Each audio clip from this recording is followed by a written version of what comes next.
el miércoles. Como ha dicho que venías con los invasores, yo estoy un poco preocupada. Los enemigos, uno de los enemigos más perjudiciales de nuestras plantas y uno de los que más quebraderos de cabeza nos dan en el jardín, como son los temidos hongos. Los temidos hongos, es decir, que ahora que hemos pasado de este frío que hemos tenido, las temperaturas andan un poquito así, que suben, que bajan, que suben, pero empieza el calorcito.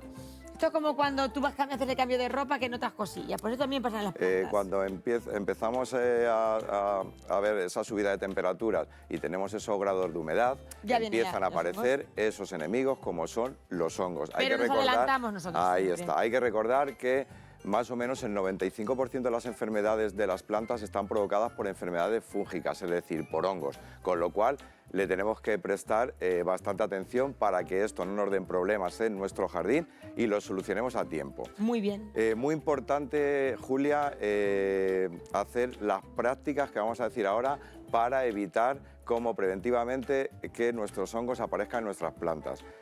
Inevitablemente muchas veces en cualquier descuido pueden aparecer, pero sobre todo vamos a empezar a aumentar esos riegos de nuestras plantas.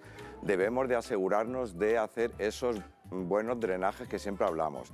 Debemos de tener en cuenta que nos gusta regar por la mañana, no acumular ese exceso de humedad por la noche con la planta, que es cuando menos lo necesita.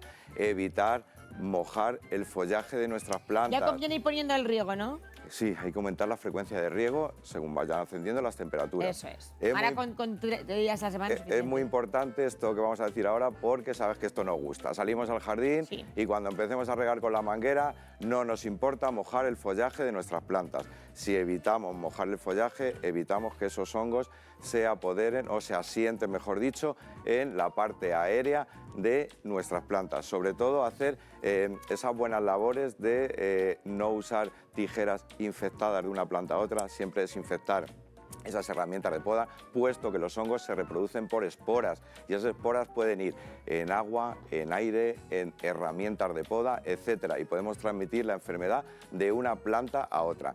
Si te parece, vamos a destacar Es como cuando nosotros vamos al médico, que el médico no utiliza, si va un utensilio para un paciente para el otro, pues esto es lo mismo. Siempre desinfectar. Al final somos cirujanos de las plantas. Lo decimos muchas veces, siempre lo de desinfectar.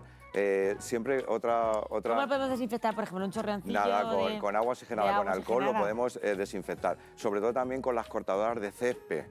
Cortamos el césped, nos vamos a otro césped y en ese césped que está infectado de esporas de hongo, vamos al otro y con las mismas cuchillitas vamos dejando ahí. Hay que tener especial cuidado con las herramientas para no transmitir enfermedades. Que se quede todo limpio cuando terminamos de hacer una labor para en el hacer jardín. una clasificación más generalizada y que los telespectadores nos entiendan, vamos a distinguir entre hongos de suelo y vasculares o hongos internos de raíz y hongos aéreos. Los hongos internos vasculares de raíz pueden ser Fusarium, Phytophthora, Pythium, Verticillium, etc. Son hongos que se encuentran en su hábitat natural en el suelo, con lo cual nos atacan al sistema radicular y al cuello de la raíz.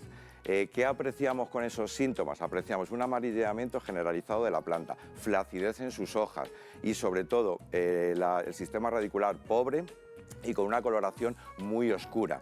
Cuando vemos el ataque de un hongo en el cuello de la raíz, vemos cómo hay un adelgazamiento de ese tallito justo cuando está en lo más cercano al suelo, vemos cómo hay un adelgazamiento en ese tallito, una lesión en ese tallito, que posteriormente los hongos del suelo, si no tratamos o no los cogemos a tiempo, por eso la observación y el ver a nuestras plantas, el estado y esas manchitas y actuar a tiempo es muy importante.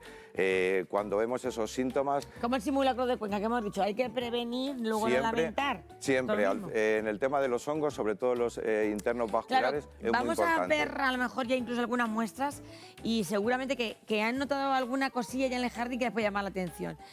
¿Cómo da la cara los hongos en el jardín? En este caso, como decimos, los hongos internos de suelo nos van a dar la cara con un amarillamiento general, una flacidez de nuestra planta que está bien regada y no sabemos lo que le pasa, y el sistema radicular presenta una coloración, la raíz, muy oscura y hay falta de raíz nueva, con lo cual hay un ataque de esos hongos en el suelo o en el cuello de la raíz, como hemos dicho. Mira.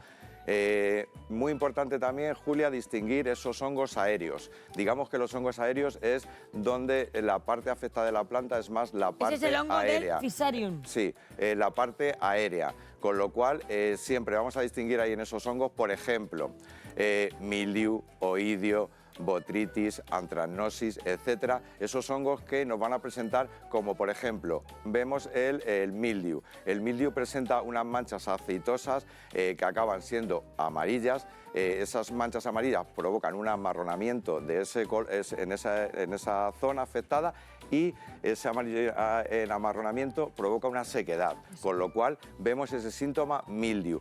Que vemos esas manchas blanquecinas en la hoja de nuestras plantas con una textura polvorienta, nos decantamos por el temido oidio. Además, hay que decir que el oidio es un hongo muy común, puesto que no necesita alto grado de temperatura para desarrollarse, con lo cual está muy presente durante todo el año en nuestros cultivos. Hay que estar muy alerta con el oidio.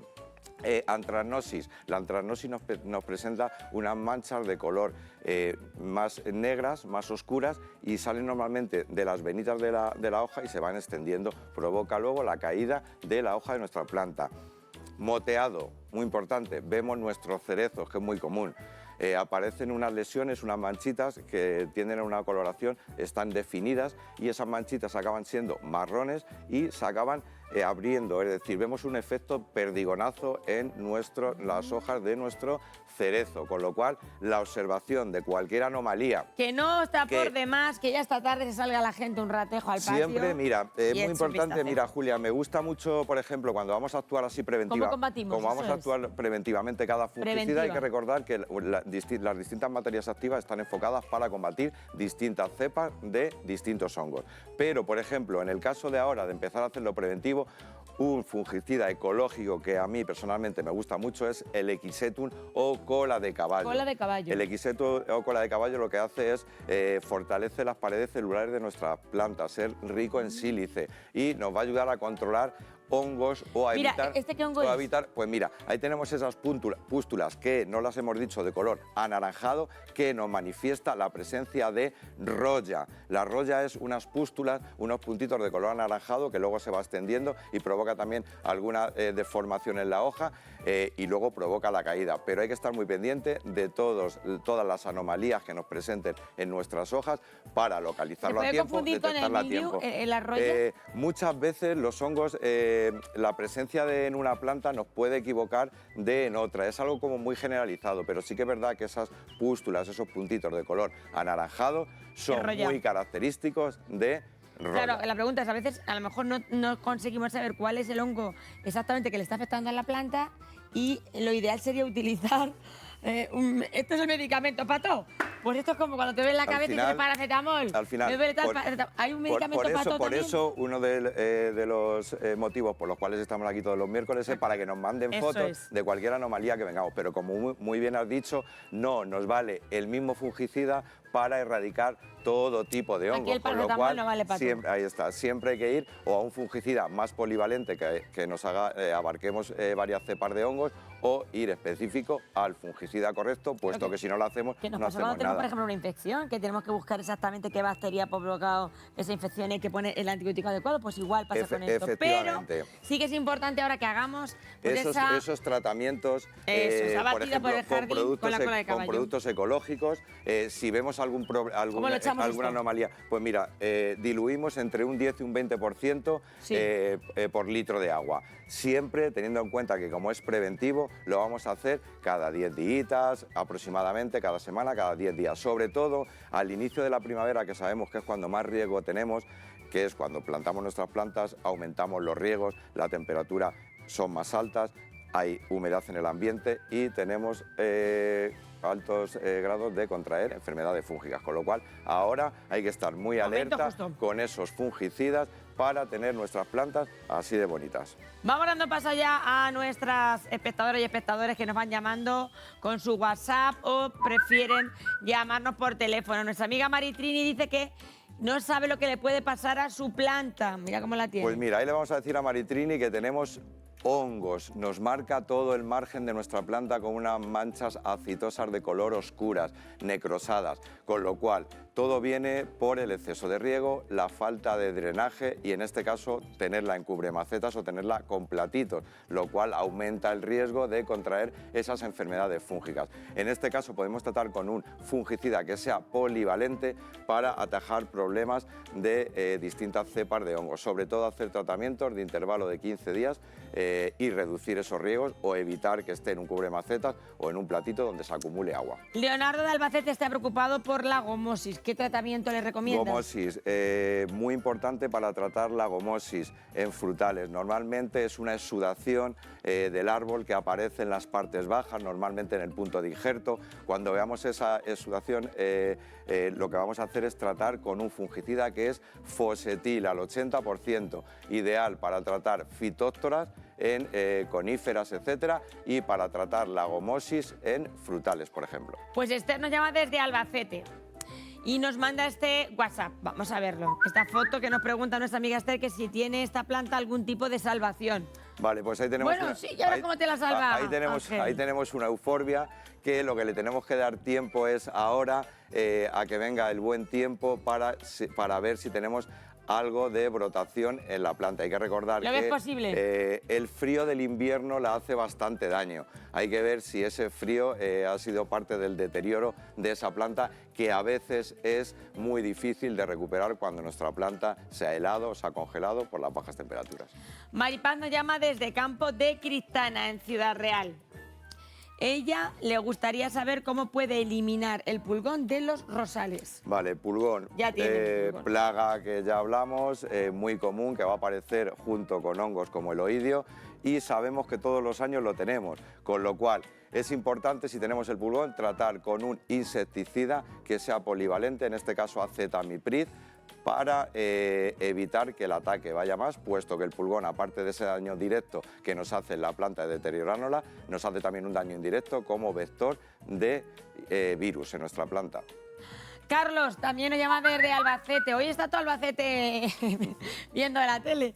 Dice que tiene que podar esta planta, que qué hace para que tire más. Vale, ahí lo que vemos es que nuestra planta está buscando una luz que no tiene y nuestros tallos se nos están desviando, con lo cual estamos haciendo ella se ha hecho el una movimiento malformación, claro. Fíjate. Con lo cual la debemos de ubicar en espacio donde tengamos algo más de luz y siempre Qué para listas son formar, las plantas. claro que sí, para formar esa planta siempre ganar en estructura y si hubiese que sacrificar la parte de arriba, pues la sacrificaríamos para formar mejor esa estructura de la planta.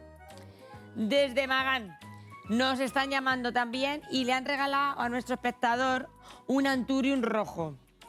Y claro, dice, ¿cómo lo cuido? Porque es que lo ves tan bonito cuando llega el Anturium, Pues, pero es que yo siempre lo veo un poco delicado. Anturium, podemos decir que es la flor del amor con Se esas llama nuestra hojas. amiga Justa, desde Pues, Magán. le vamos a decir a Justa que lo tiene que ubicar en un sitio donde tengamos una luz media o alta. Siempre evitar el exceso de riego. No se trasplanta hasta que no pase la floración y cuando lo tengamos que trasplantar, siempre en un volumen no demasiado grande, puesto que luego nos cuesta sacar esa humedad y le cuesta florecer. Pero sobre todo es una planta que necesita riegos regulares sin encharcar el sustrato.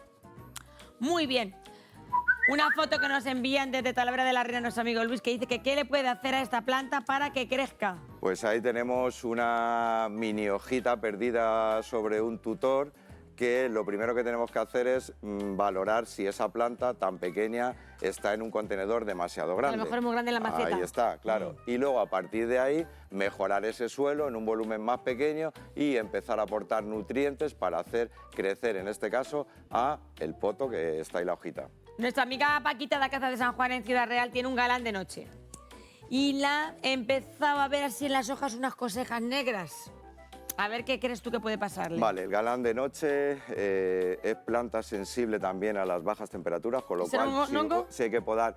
Probablemente si tenemos unas manchas en las hojas presentes como aceitosas, etcétera, estemos hablando de enfermedades fúngicas. Hay que recordar que toda la lluvia pasada y toda la humedad con el ascenso de temperaturas va a hacer que los hongos estén muy presentes en nuestros jardines. Nuestra amiga Pilar nos llama desde Infantes, en Ciudad Real. y nos ha mandado una foto. Ahí vemos lo que pregunta Pilar, dice que su aloe vera no crece y que tiene las puntas marrones. Pues ahí el aloe presenta síntomas de debilidad, probablemente tengamos problemas de exceso de humedad, con lo cual debilitamos la planta, o son esquejes o hijuelos que hemos sacado demasiado pequeñitos y no tienen suficiente raíz y nos sufren, con lo cual siempre que pongamos algún hijuelo, en este caso de aloe, siempre en volúmenes más pequeños para controlarle la humedad. En este caso dejamos de regar y sí que conviene cuando tenemos un exceso de riego, para curarnos en salud, aplicarle esos fungicidas para evitar los posteriores o las posteriores enfermedades fúngicas. Nuestra Julia Tocaya, hoy estamos las Julias, resulta que eres otra de Canales. Bueno, pues el nieto le ha metido un hachazo a la parra y le ha hecho unas heridejas, claro, y por ahí le brota savia. Vale, eso tenemos que evitarlo haciendo... No, pero es que ya le metí los hachazos. Nada, pues lo que hacemos ahora es, eso ya no lo podemos evitar, lógicamente, pero ahora lo que hacemos es limpiamos esa sudación que tenemos y... O sea, limpia la savia. Limpiamos la ¿Y la sudación, no, lo que hacemos es... utilizamos pasta cicatrizante para cerrar, para sellar, sobre todo sellar esa herida, puesto que esas heridas... Que la venden la pasta cicatrizante, es como cuando nos curamos una herida. Esas heridas que hacemos, al final es un foco de ¿Puede patógenos. hacer ella pasta cicatrizante Puede casera? hacer pasta cicatrizante. Díselo cómo. Utilizando una plastilina que no lleve químicos, mezclándolo con un poquito de aceite de oliva y con un poquito de canela. La plastilina que utilizan en la guardería para los peques, esa no lleva químicos para que los niños se la puedan comer. Ahí con eso y con la ayuda de un poquito de aceite de oliva y con un poquito de canela para desinfectar. O sea, mezclamos plastilina, que tendrá el nieto también. Ya lo hicimos aquí, plastilina, canela y aceite de oliva, hasta conseguir una pasta más o menos que nos deje aplicarlo en esas heridas. Y la ponemos ahí. Hacemos esa película para que patógenos no nos entren en nuestra parra. Nuestra amiga de Chotas de Canales, y al guacho le dices que tenga cuidadico. Bueno, aprovechamos para decir que nos queda contaros esto ahora.